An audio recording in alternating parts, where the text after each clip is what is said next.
Ketika kami mengatakan kepada mereka, masuklah ke dalam sebuah perkampungan. Ini ada alif dan lam. Ini namanya alif lam ma'rifah. Artinya apa? Kampung itu, kata Ibnu Abbas, dinamakan dengan qaryah li'anna, karena di situ yastaqirru fihi as-sakan, yastaqirru fihi al-ma. Di situ ada bangunan, ada orang, ada sumur. Berarti sebelum mereka masuk ada orang di situ. Sebelum Bani Israel masuk, berarti ada orang. Jadi bukan mereka yang pertama kali masuk ke daerah Palestina, yang masuk ke daerah Baitul Maqdis atau masuk ke dalam Ariha. Jadi walaupun berbeda pendapat, ada Ilya nama kampungnya, ada yang mengatakan Baitul Maqdis, ada yang mengatakan Ariha. Tetapi di dalam berbagai tafsir itu dikatakan adalah Baitul Maqdis. Jadi termasuk di dalam tafsir Al-Baydawi. Jadi beliau mengatakan yang Allah perintahkan itu masuk ke dalam Baitul Maqdis.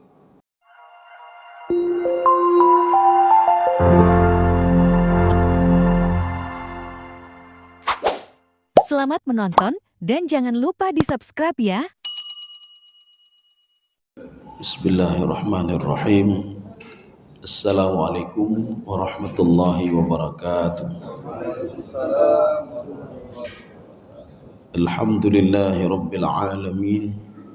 Wassalatu wassalamu ala asyrafil anbiya'i wal mursalin wa ala alihi wa ashabihi ajma'in. Raditu billahi rabba wa bil islami dina wa bi muhammadin nabiyya wa rasulah. Rabbi shrah li sadri wa yassir li amri wahlul 'uqdatam min lisani yafqahu qawli. Allahumma ja'al jam'ana hadha jam'an marhuma wa tafarruqana min ba'dihi tafarruqan ma'suma. Kaum muslimin dan muslimat sidang jamaah subuh yang dirahmati Allah. Kita lanjutkan kajian kita tafsir surah Al-Baqarah.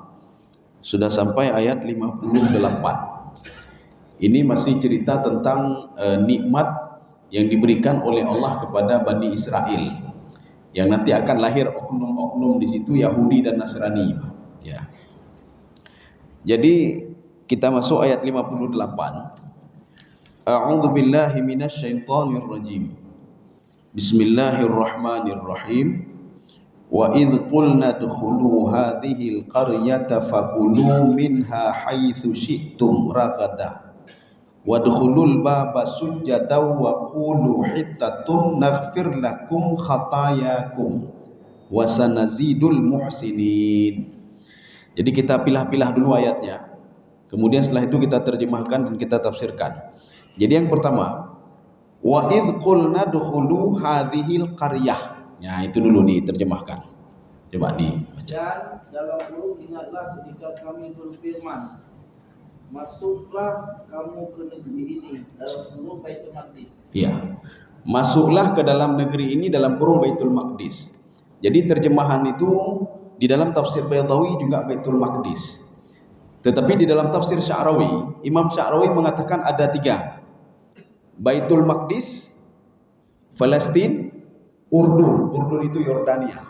Ya, jadi 3. Kalau di dalam tafsir Ibnu Abbas, nama kampungnya Ariha namanya. Ariha.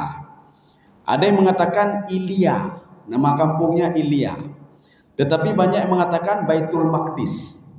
Di dalam tafsir Baydawi, di situ disebutkan fi ahdi Musa, pada masa Nabi Musa alaihissalam, lam yadkhulu Baitul Maqdis. Mereka belum pernah mengenal dan masuk ke Baitul Maqdis. Bahkan ketika mereka masuk, mereka mengusir orang yang ada di situ. Ini maknanya apa? Kenapa dinamakan qaryah? Di dalam tafsir Ibnu Abbas, beliau mengatakan, karena di sini tidak ada, kita ambil Ibnu Abbas. Beliau mengatakan qaryah. Tatkala Bani Israel, ya kita ini balik. Wa idh qulna dkhulu hadhil qaryah. Ketika kami mengatakan kepada mereka, masuklah ke dalam sebuah perkampungan. Ini ada alif dan lam. Ini namanya alif lam ma'rifah.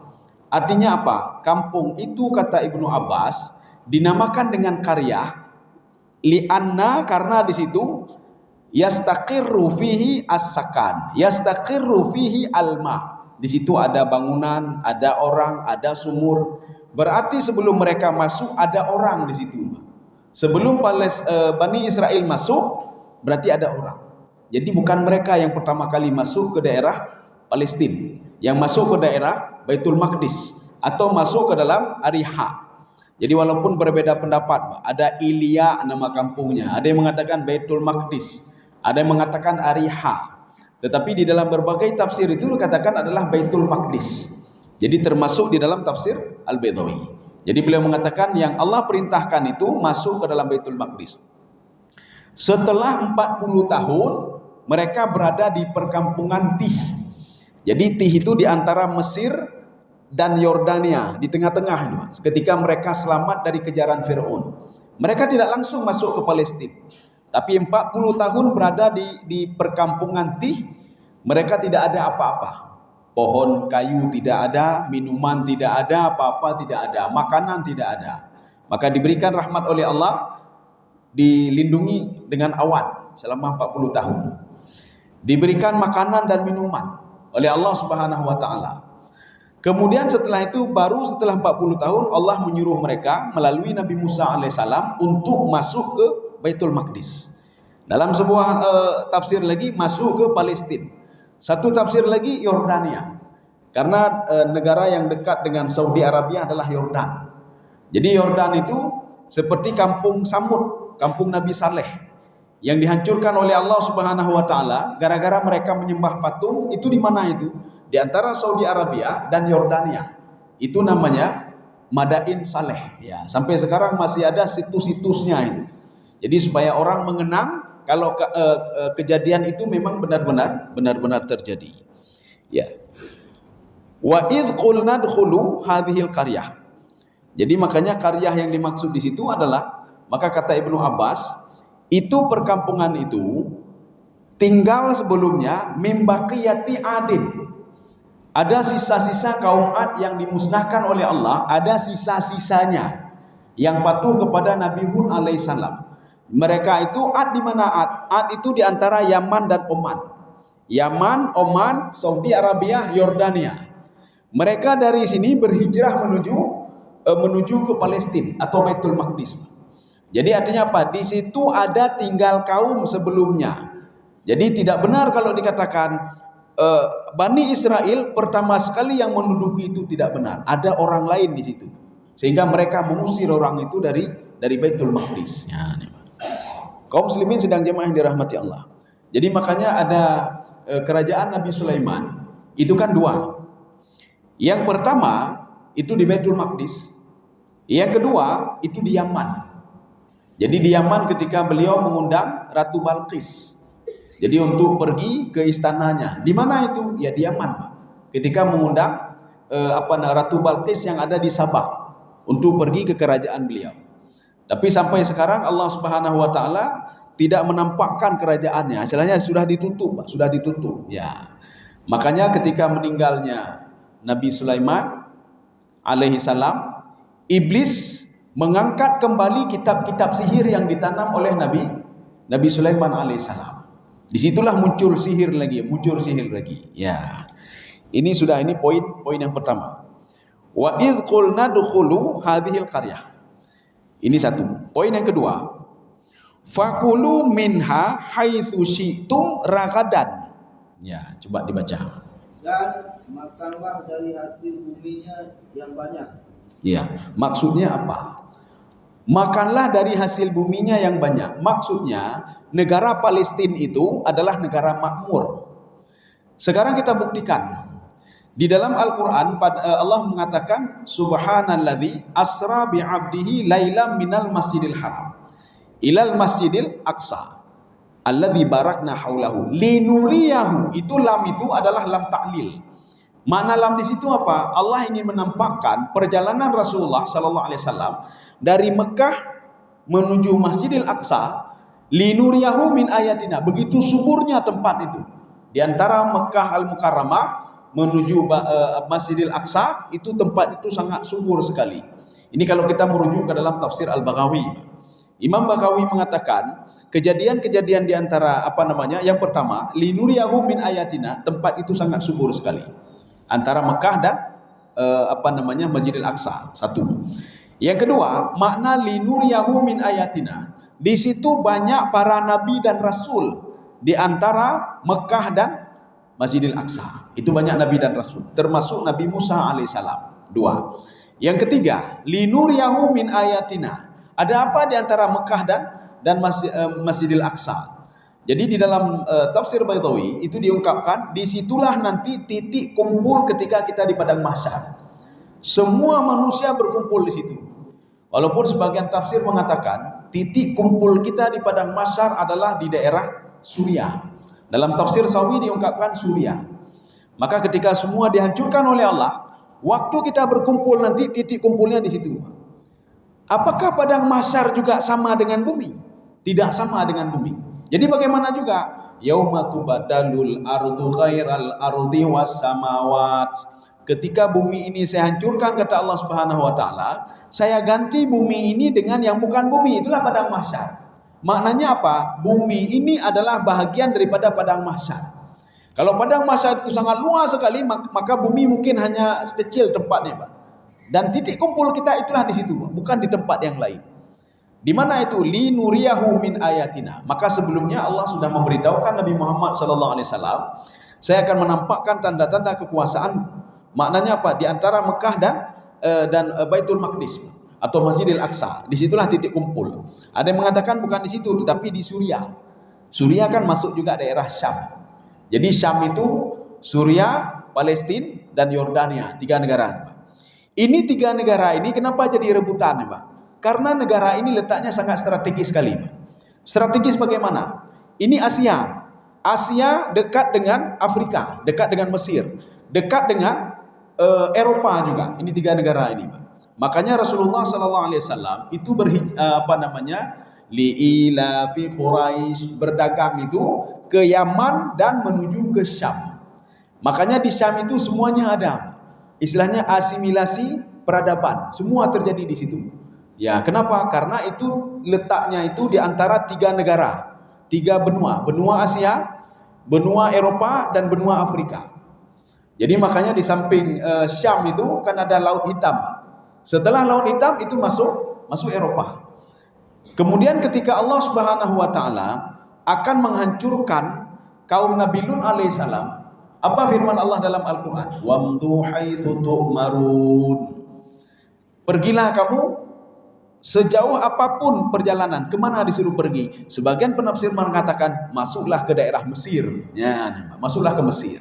Jadi daerah dari Yordania disuruh masuk ke Mesir. Kenapa? Karena sebentar lagi Yordania itu perkampungan Sadum itu akan dihancurkan oleh Allah Subhanahu wa taala. Maka yang diangkat ke atas itu adalah kampung Sadum.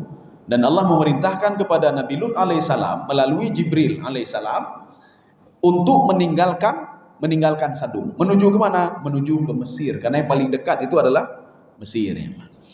Kaum muslimin sedang jamaah yang dirahmati Allah. Ini makna fakulu minha haitsu syi'tum. Ragadan. Apa makna ragad? Ragad ini begini. Ar-rizqu al-wasi. Rezeki yang banyak sekali. Jadi maknanya ketika mereka di perkampungan air tidak ada. Kemudian air tidak ada, pohon tidak ada, makanan tidak ada, semua tidak ada. Kemudian pertanian pun tidak ada juga. Ketika mereka masuk ke daerah Palestina, ketika mereka masuk ke Baitul Maqdis, atau ketika mereka masuk ke perkampungan Ariha, semua ada di situ. Apa yang ditanam hidup semua. Maka ini namanya ragadan. Ya, semuanya ada. Kalau kita merujuk ke dalam tafsir As-Sa'di, apa kata beliau? Nikmat Allah itu, yang dikatakan nikmat itu, kullu ma yantafi bihin nas fahuwa nikmah.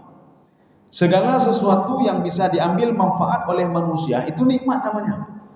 Mereka dulu sengsara, sekarang tidak sengsara lagi. Itu kan nikmat namanya. Jadi artinya apa? Apapun yang bisa diambil manfaat itu nikmat.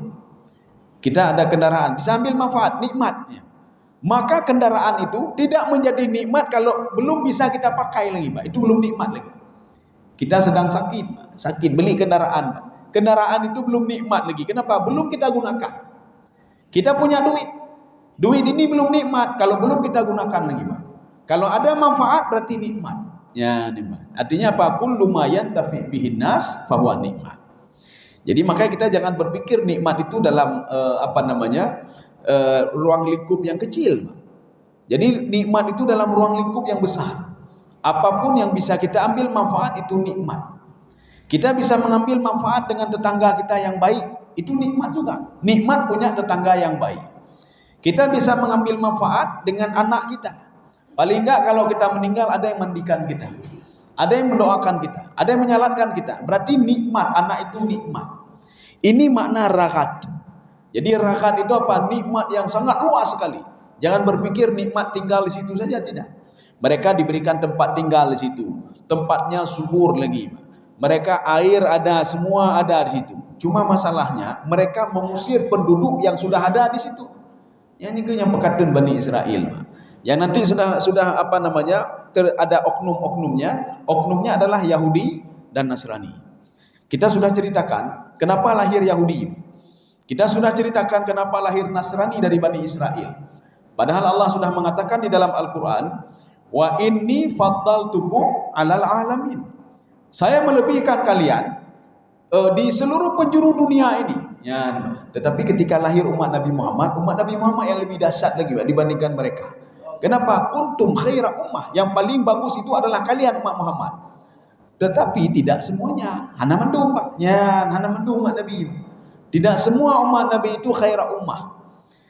Jadi makanya lahir dua oknum ini karena ada dari Bani Israel yang mereka itu setiap hari taubat, buat maksiat lagi, taubat lagi, buat maksiat lagi. Taubat dalam tanda kutip. Mereka itu bertaubat dari hal-hal yang berhubungan dengan syirik kepada Allah Subhanahu wa taala. Makanya syirik itu kan cukup sekali saja syirik. Kalau yang kedua kalinya enggak akan diterima lagi oleh Allah Subhanahu wa taala. Maka mereka itu beriman syirik lagi. Jadi maka ketika itu apa kata mereka? Inna hudna ilaika, ketika diangkat gunung oleh malaikat. Jadi diangkat gunung di atas kepala mereka. Allah mengatakan, berpeganglah kepada Taurat. Ya, melalui malaikat Jibril. Atau gunung ini saya hantam kalian. Inna hudna ilaika, kami bertobat. Hudna adalah bahasa Ibrani yang berartinya taubat. Taubat itu hada Yahudu, hudna Yahudi, menjadi Yahudi. Yahudi adalah turunan dari Bani Israel yang menyeleweng. Turunan Bani Israel yang suka bertaubat.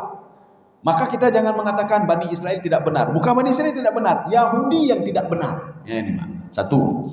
Kemudian turunan dari Bani Israel lagi adalah Nasrani. Kapan muncul Nasrani? Ketika Yahudi ingin membunuh Nabi Isa alaihissalam. Itu dalam rancangan Yahudi semuanya, ingin membunuh Nabi Isa. Kenapa dibunuh Nabi Isa? Padahal Nabi Isa itu berdakwahnya cuma 3 tahun sekian lah, tidak begitu lama dakwah Nabi Isa alaihissalam. Mereka tidak terima dakwah Nabi Isa.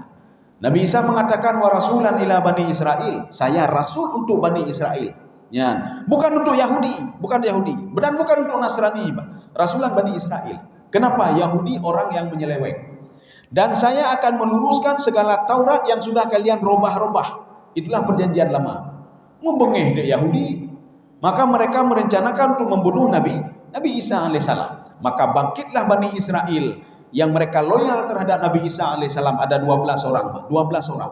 Mereka mengatakan, tenang saja wahai Isa. Nahnu ansarullah. Kami akan membela kamu demi Allah Subhanahu wa taala. Ansarun berasal dari kalimat Nasara. Nasraniyun. Nasrani apa? Penolong. Penolong siapa? Nabi Isa alaihissalam. Dari apa? Supaya tidak dibunuh oleh Yahudi. 12 orang, 1 orang menyeleweng. Ya, 1 orang menyeleweng. Namanya Yahuda. Yang 1 menyeleweng inilah yang disalib. Ya, maka Allah mengatakan wa ma qataluhu wa ma salabuhu walakin syubbiha lahu. Tetapi Nabi Isa itu Yahuda diserupakan dengan Nabi Isa alaihissalam. Ini seperti iblis menyerupakan diri menjadi malaikat Jibril. Dia datangi Rasulullah sallallahu alaihi wasallam. Niatnya apa? Ingin merubah-rubah Al-Qur'an. Rupanya sebelum iblis ini dia ketemu dengan Nabi Muhammad, artinya apa? Sebelum dia ngomong sesuatu, malaikat lain mengatakan, ya Muhammad, itu bukan Jibril. Itu iblis yang merubah wujud menjadi Jibril. maka dipanggillah dengan iblis abyad, setan putih ya Pak. Sebagaimana kita itu panggil untuk senok hugronyo dengku putih ya Pak, dengku putih. Makanya dipanggil dengku putih kenapa? Yang pertama jenggotnya putih. Yang kedua apa? Senok hugronyo itu dia dia walaupun dia mempelajari Islam, tapi dia tidak yakin pada Allah Subhanahu wa taala. Dia tidak menyembah Allah. Jadi artinya apa? Dia cuma mempelajari saja Islam. Nah, sama lagi iblis ibnu Abbas. Dia berubah wujud menjadi Jibril tapi dia bukan Jibril. Ya, maka dipanggil dengan syaitan putih. Ya. Kaum muslimin sedang jamaah yang dirahmati Allah Subhanahu wa taala. Ini makna ragad ya. Kita lanjut. Wadkhulul baba sujada. Coba dibaca lagi. Jadi enak di mana yang kamu sukai. Ya, itu sudah. Ya, sudah. Lanjut lagi. Masuklah Dan masukilah pintu gerbangnya sambil bersujud. Sudah. Masuklah pintu gerbang Baitul Maqdis. Ada yang mengatakan Palestina, ada yang mengatakan Syam, ada yang mengatakan Ariha, ada yang mengatakan Ilya, kampung itu. Di kampung itu kata Ibnu Abbas ada 7 pintu akses. Ya, ini yang membuat mungkin perlu penelitian. Kenapa orang Arab suka yang 7-7? Kenapa suka 7? Ya, langit 7. Bumi 7, ini pintu 7. Nabi Yusuf alaihissalam itu Zulaikha mengunci 7 pintu juga. 7 pintu juga. Ya. Ini juga 7 pintu. Artinya untuk masuk ke Palestina, untuk masuk ke Baitul Maqdis ada 7 arah. Ya, jadi makanya Allah mengatakan masuklah dari salah satu pintu. Pintu 7 itu. Maryam begitu juga. Maryam dijaga oleh Nabi Zakaria dengan 7 pintu. 7 pintu. Jadi makanya Maryam kenapa diletakkan di masjid? Karena ibunya Hannah sudah bernazar kepada Allah. Hannah berpikir apa? Anak dia akan lahir laki-laki. Ya. Maka Hannah mengatakan kalau lahir bayi ini, maka akan saya jadikan khadam masjid. Rupanya lahir perempuan. Ketika itu apa? Hannah melapor, ya Allah, dia perempuan ya Allah. Bagaimana ini? Janji tetap janji. Maka letakkan anakmu di sana. Ketika diletakkan di di tempat ibadah itu, di mihrab, dijaga oleh Nabi Zakaria dengan akses 7 pintu juga, 7 pintu juga. Maka kata Imam Ibnu Katsir, la yasil illa bisulamin. Tidak akan sampai ke pintu pertama kecuali melalui tangga. Naik tangga dulu, maka buka pintu pertama. Dan sampai ke pintu ke-7, terakhir baru ada Maryam di situ. Maka tidak ada yang berani menyentuh Maryam. Kenapa? Tidak bisa masuk ke pintu itu. Maka Nabi Zakaria kenapa heran? Anna laki hadza? Dari mana kamu makanan ini? Sedangkan pintu saya tutup 7-7 ini. Ya, nampak. Maryam, ini ada 2 pendapat.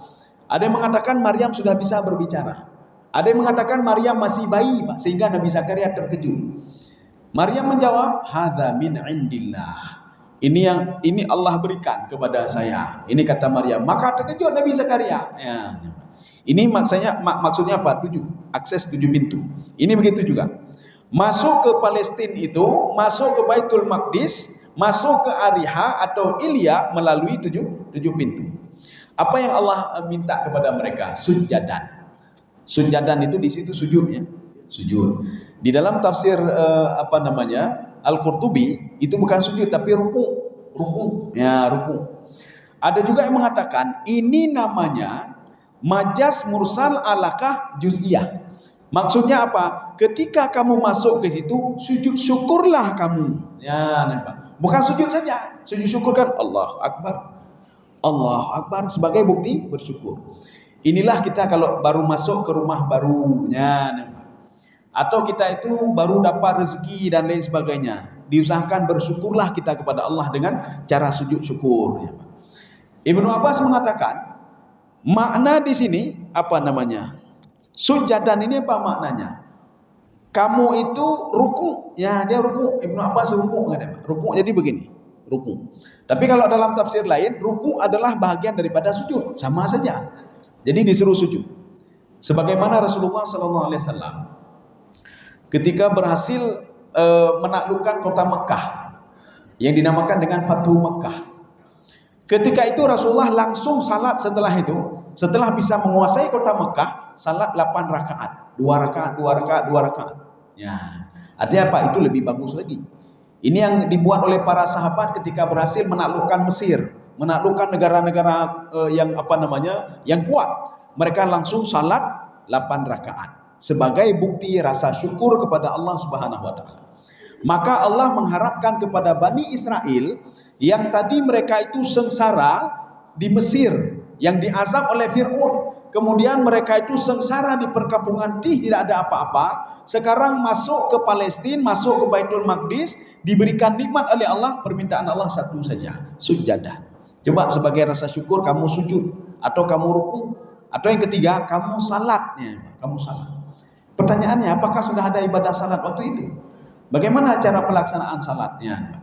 Jadi makanya salat pada masa Nabi Musa alaihissalam itu di dalam Taurat disebutkan apa? Rak'ataini ghadatan wa rak'ataini asya'an. 2 rakaat di pagi hari, 2 rakaat di malam hari. Itu salat sebelum diwajibkan salat 5 waktu, begitu juga. Nabi Muhammad salat 2 rakaat di pagi hari, 2 rakaat di malam hari. Sebelum diwajibkan salat 5 waktu ketika Isra dan Mi'raj. Kaum muslimin sedang jamaah yang dirahmati Allah. Ini makna sujadan. Jadi kalau Syekh Tantawi mengatakan sajidan lillahi syukran lahu. Jadi sujud untuk apa? Sebagai rasa syukur saja kepada Allah Subhanahu wa taala. Jadi artinya kalau mereka itu belum belum ada syariat sujud syukur dan lain sebagainya. Kita kan sudah ada. Makanya sebelum sujud syukur kita berwudu dulu, berwudu dulu. Kemudian takbir Allahu Akbar. Kemudian sujud Allahu Akbar. Apa bacaannya?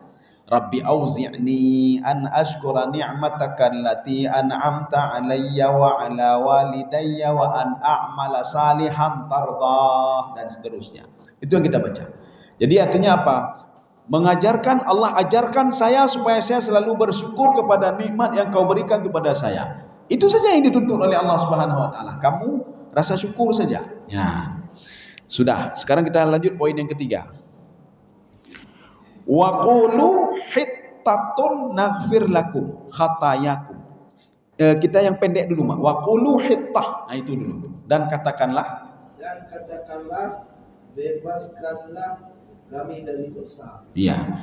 Katakanlah, bebaskanlah kami dari dosa. Makna hittah itu bahasa Arab. Karena nanti ada beberapa lafaz dalam Al-Qur'an ada bukan bahasa Arab.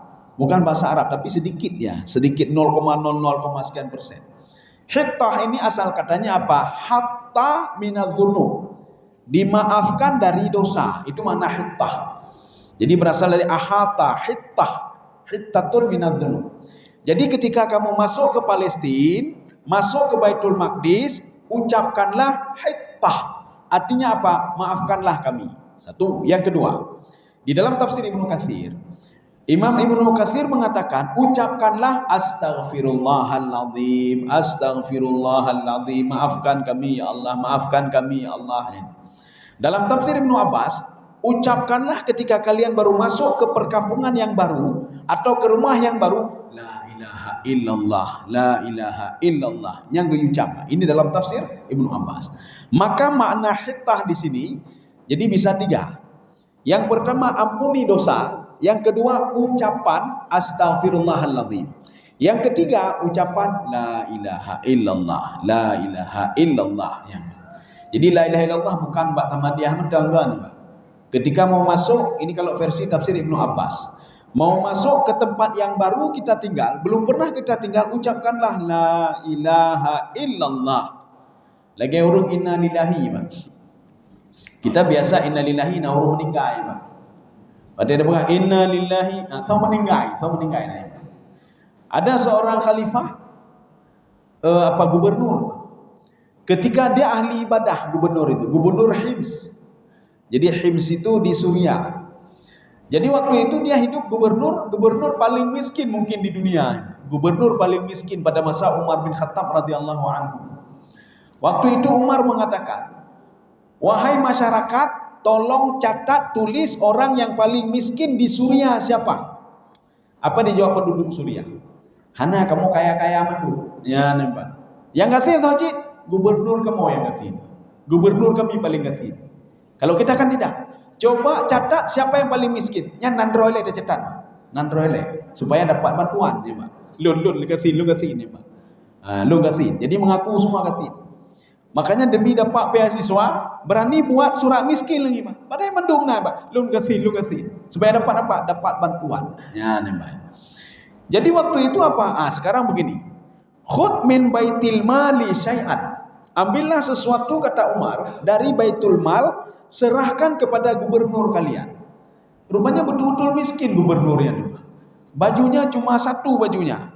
Nanti kalau sudah ini digerah-gerah, gade kayak gemetom dalam rumah. Setelah itu apa? Diambil bajunya baru dia keluar lagi. Kemudian apa lagi? Wa ajinal ajin, dia buat kue. Gubernur pegang kue untuk mekat, untuk hari-harinya. Maka ketika itu datanglah penduduk Hims ke rumah gubernurnya. Ditanya oleh gubernurnya, siapa di luar? Kami rakyatmu. Ya nembak. Kenapa? Karena dalam 7 hari, 1 hari tidak keluar. Rupanya apa? Itu merah bajanya. Makanya hendak kedebit. Nyom kedebit hendak bajanya Pak. Dia tunggu bajunya kering dulu baru dia pakai. Maka seharian. Jadi makanya ketika itu dia bawa, ini ada bantuan dari Baitul Mal. Ini perintah dari Umar bin Khattab. Apa dijawab oleh gubernur Hims? Inna lillahi wa inna ilaihi raji'un. Ya nembak. Inna lillahi. Ditanya oleh istrinya, hal tufiya Amirul Mukminin. Apakah Amirul Mukminin sudah meninggal? Tidak, lebih dahsyat daripada itu. Apa itu? Sudah datang dunia yang ingin menghancurkan akhiratku. Ini kata gubernur ini. Ya kan dunia. Nyampe tampil lu lalai dengan hartanya untuk akhirat hana lebih boleh. Termasuk menjaga masyarakat itu akhirat juga dianggap oleh gubernur tadi. Sekarang ambil harta ini kembalikan ke Baitul Mal. Kata gubernur tadi. Gubernur paling miskin di dunia angkanya. Ya. Kaum muslimin sedang jamaah yang dirahmati Allah. Ya sudah, ini makna waqulu hittah. Kita lanjut lagi. Naghfir lakum khatayakum. Coba dijawab ini. Ya, lanjut. Bebaskanlah kami dari dosa. Ya, terus ya lanjut. Bebaskanlah kami dari dosa, niscaya kami ampuni kesalahan-kesalahanmu. Ya, sudah. Ini sebuah jumlah syartiyah, jumlah syarat. Tetapi apa? Ini enggak ada idzanya, tidak ada, fa-nya tidak ada, fa syaratnya. Kalau kamu beristighfar, saya maafkan dosamu. Kalau kamu minta maaf, saya maafkan kamu, kata Allah. Ya, ini maksudnya, Pak. Kalau kamu, begitu juga kita, sebesar apapun dosa kita minta maaf, apalagi ini di bulan suci Ramadan. Ya, kita minta maaf kepada Allah Subhanahu. Saya ampuni dosamu. Makanya kan di dalam hadis qudsi kan begini. Wahai hambaku, ya ibadi, kalau kamu mendatangiku dengan penuh dengan dosa, maka akan saya ampuni. Kalau kamu minta maaf kepadaku, saya ampuni dosamu, kata Allah Subhanahu wa taala, wala ubali. Dan saya tidak akan pernah mengingat-ingat lagi dosa itu. Satu. Yang kedua, kalau kamu mendatangiku, dosamu itu besar, kata Allah Subhanahu wa taala. Ya, saya ampuni dosamu wala ubali. Dua, saya tidak akan mengingat lagi dosamu. Yang ketiga, kalau kamu ketemu dengan saya, dosa kamu seluas gunung, bahkan langit dan bumi. Tapi dengan syarat, satu syarat, kamu tidak syirik kepadaku. Saya ampuni dosamu, kata Allah Subhanahu wa taala. Wala ubali, dan saya tidak mengingat-ingat lagi dosamu, kata Allah Subhanahu wa taala. Artinya apa? Perbanyaklah istighfar. Belum di bulan suci Ramadan. Ya, nyoba istighfar temenak aja. Ya. Datanya apa kan? Supaya seimbang. Baik istighfar tapi benar temenak betul ni, Pak. Urang temenak be nanti. Hai pekannya na temenak nanya supaya seimbang, Pak. Jadi temenak 50%, istighfar 50%, ya Pak. Jadi itu tidak benar. Artinya apa? Temenak baik nale, Pak. Artinya kita minimalisir temenak. Maksiat baik nale, Pak. Jadi bagaimana caranya? Mintalah ampun kepada Allah. Bela istighfar dan pengakuan dosa. Kalau kamu lakukan itu, kata Allah, maka akan naghfir lakum khatayakum. Akan saya ampuni dosa. Satu. Kita merujuk ke ayat lain. Allah mengatakan bukan khatayakum, min dzunubikum, Min itu apa? Litab'id. Artinya apa? Ketika kamu minta maaf kepadaku, setengah dosamu sudah saya maafkan. Pertanyaannya, setengah lagi itu apa? Ya, nih Pak. Ibnu Abbas mengatakan, Imam Qatadah mengatakan, dosa kita itu ada dua. Ada dosa dengan Allah, ada dosa dengan makhluk. Tak temecua tago, yang dua ada siapa? Dengan Allah dan dengan makhluk. Kenapa dengan Allah? Allah sudah mengatakan, jangan mencuri, jangan begini, jangan berzina. Ketika kita mencuri, dosa kita dua. Ketika kita bertobat, dosa dengan Allah sudah diampuni, dengan hamba belum. Bagaimana caranya? Kembalikan harta dia. Ya, nama. Kita menzalimi orang lain, Pak. Dosa kita dua. Yang pertama dosa dengan Allah. Kenapa dosa dengan Allah? Allah mengatakan jangan menzalimi orang lain. Satu. Dosa dengan makhluk apa? Kita mengambil punya dia. Kita menzalimi dia. Maka bagaimana caranya? Minta maaf dengan Allah, sudah, minta maaf dengan makhluk. Maka Allah katakan, saya ampuni min dzunubikum. Sebahagian dosamu setengah sudah saya ampuni, setengah lagi urusan kamu dengan manusia. Ya, nampak. Jadi artinya kan kambere, habis tamu utang mak gop, ya Allah lu taubat, hana lu ulang li, jeut hana ulang, lu pemaaf, peng lu balik ile, mak. Kembalikan dulu. Bukan berarti bertaubat tidak mengembalikan duit orang lain. Ya, nampak. Kembalikan dulu. Minta maaf dulu sama orang lain. Kalau enggak bisa, ya, Pak. Maka dalam sebuah hadis kan begini, bukan dua hadisnya. Yang pertama Rasulullah mengatakan, tidak akan diterima doanya, doa kalian akan diterima illa qati'ar rahim, kecuali orang yang memutuskan hubungan silaturahmi. Apakah dengan adiknya, dengan kakaknya, dengan saudaranya, memutuskan hubungan silaturahmi. Hadis yang lain, orang tidak akan masuk ke dalam surga orang yang memutuskan hubungan silaturahmi. Ya, termasuk dengan adiknya dan kerabat-kerabatnya. Kaum muslimin sedang jemaah yang dirahmati Allah. Ini menandakan apa? Hubungan kita bukan dengan Allah saja, tetapi juga dengan masyarakat. Ya. Makanya nanti di dalam ayat lain kita harus menafsirkan Al-Quran dengan Al-Quran juga. Jadi ini bukan dosa semua dosa, tidak. Maksudnya apa? Ini kita taksis, ini masih umum namanya. Kita taksis dengan ayat lain, naghfir lakum min dzunubikum. Saya ampuni sebahagian dosamu, sebahagian yang lain minta maaf sama manusia. Ya. Maka nanti ada orang ahli ibadah nih, Pak. Ahli ibadah, ganya ahli ibadah, mandung ahli, Pak. Cuma ketemu nak agaknya, Pak. Nanti waktu ditanya, kenapa masuk ke dalam neraka? Sedangkan saya sudah beribadah kepada Allah. Hai temenak agak, nyan, Pak. Hanang laki maaf, Pak, orang lain, Pak. Laki maaf lain, Pak. Minta maaf dulu. Jadi kan berarti ahli ibadah temenak agak juga, kan, Pak. Makanya kita itu harus dua. Artinya dengan Allah dan dengan manusia. Kalau bermasalah, minta maaf kepada Allah, minta maaf kepada manusia. Makanya nanti di akhir bulan Ramadan ini, kan bulan Syawal, ketika 1 Syawal, kita sudah beres hati kita, Pak. Ibadah kali, baca Quran kali, mandung kali, Pak. Mungkin di bulan Ramadan tidak sempat ketemu. Makanya apa? Di bulan Syawal itu, minta maaflah satu sama lainnya. Ya. Kaum muslimin sedang jemaah yang dirahmati Allah. Ini Allah berjanji sendiri, naghfir lakum khatayakum. Di dalam ayat lain, min dzunubikum, sebahagian saya ampuni, sebahagian tidak. Wasanazidul muhsinin. Tunggu sebelumnya.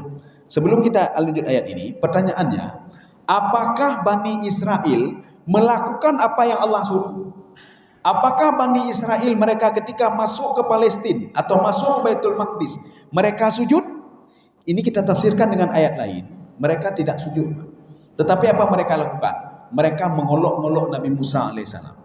Nabi Musa sudah mengatakan, nanti kita masuk ke perkampungan baru, maka sujud syukurlah di situ, atau rukuklah kamu di situ.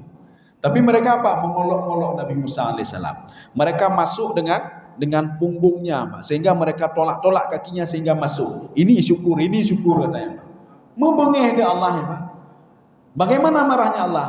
Rijzam minas sama. Ada yang mengatakan rijzan itu apa? Gelantu, tak lagi gelantu, Pak. Ada hampir 70.000 orang.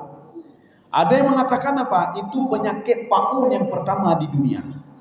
Jadi makanya penyakit taun yang pertama bukan pada masa Rasulullah, tapi pada masa Bani Israel, ketika mengolok-olok Nabi dan mengolok-olok Allah Subhanahu wa taala. Maka rijzan di situ. Jadi pengertian rijzan, makanya kalau kita lihat Covid, lihat apa lagi itu, lihat penyakit tiba-tiba ini, kemudian dia mati, itu bukan yang baru, Pak, bukan hal baru. Itu hal yang sudah lama sekali. Rijzan, saya cari-cari di dalam berbagai literatur tafsir, Pak. Ada yang mengatakan al-marad, ada yang tidak ada komentar. Tidak ada komentar sama sekali, Pak. Rupanya ada dalam tafsir Qatadah. Itu mengatakan rijzan adalah penyakit tiba-tiba, dia itu panas, kemudian dingin tiba-tiba dan mati, Pak. Inilah yang dialami oleh Bani Israel ketika masuk ke Palestina atau Baitul Maqdis, tidak bersyukur kepada Allah Subhanahu wa taala. Yang mati itu sampai puluhan ribu. Nah, ini makna rijzam minas sama. Kami kirim musibah. Musibah itu apa? Sebagian menafsir musibah saja, buat. Sebagian Pak ujian. Maka Qatadah mengatakan adalah penyakit, dijelaskan secara rinci. penyakit rijzan itu. Ya. Kaum muslimin sedang jamaah yang dirahmati Allah. Kita lanjut lagi, hokanyo. Wasanazidul muhsinin. Ya, coba deh baca. Dan kelak kami akan menambah dalam huruf pemberian kami kepada orang-orang yang berbuat baik. Kami akan menambah pemberian kami kepada orang-orang yang berbuat baik. Ini apa maksudnya? Kalau dia mau taat kepada Allah maka dikatakan muhsinin. Kalau dia mau beristighfar dikatakan muhsinin. Kalau dia mau patuh kepada Allah dan Nabi-Nya dikatakan muhsinin. Kesimpulannya, kalau kita patuh kepada Allah, patuh dalam konteks apa?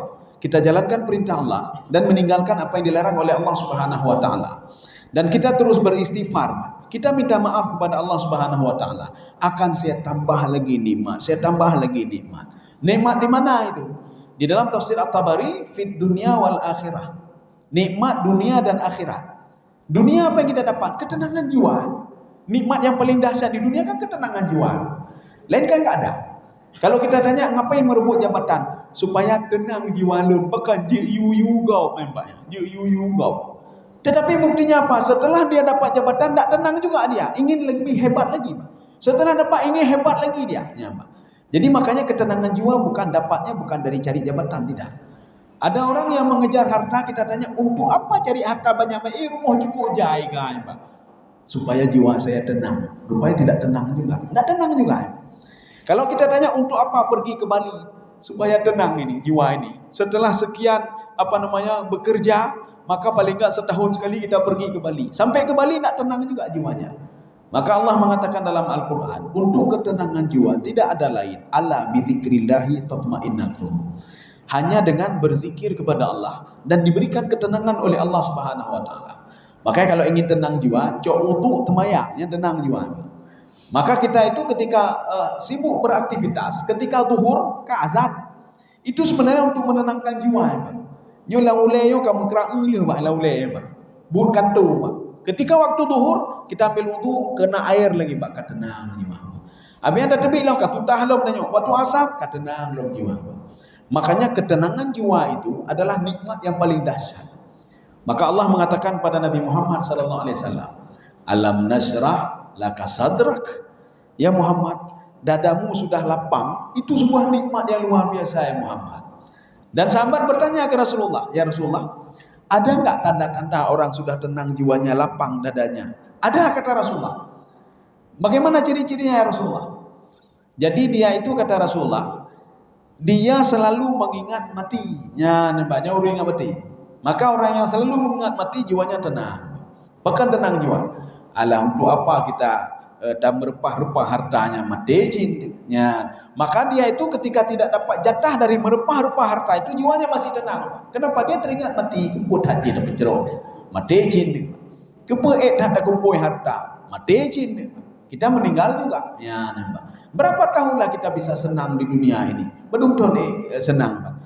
Paling-paling cuma puluhan tahun saja. Puluhan tahun saja. Setelah itu kan tidak. Ya, saya rasa cukup sekian. Ya. Cukup. Ana umur. Ya. Berarti nanti waktu bulan Syawal nanti berdobel bubur. Berdobel ya. Ya? Oh tepung dah. Okey. Ya. Jadi mudah-mudahan ada manfaat bagi lunduan dan jemaah sekalian. Subhanakallah bihamdika asyhadu an la ilaha illa anta astaghfiruka wa atubu ilaik. Assalamualaikum warahmatullahi wabarakatuh.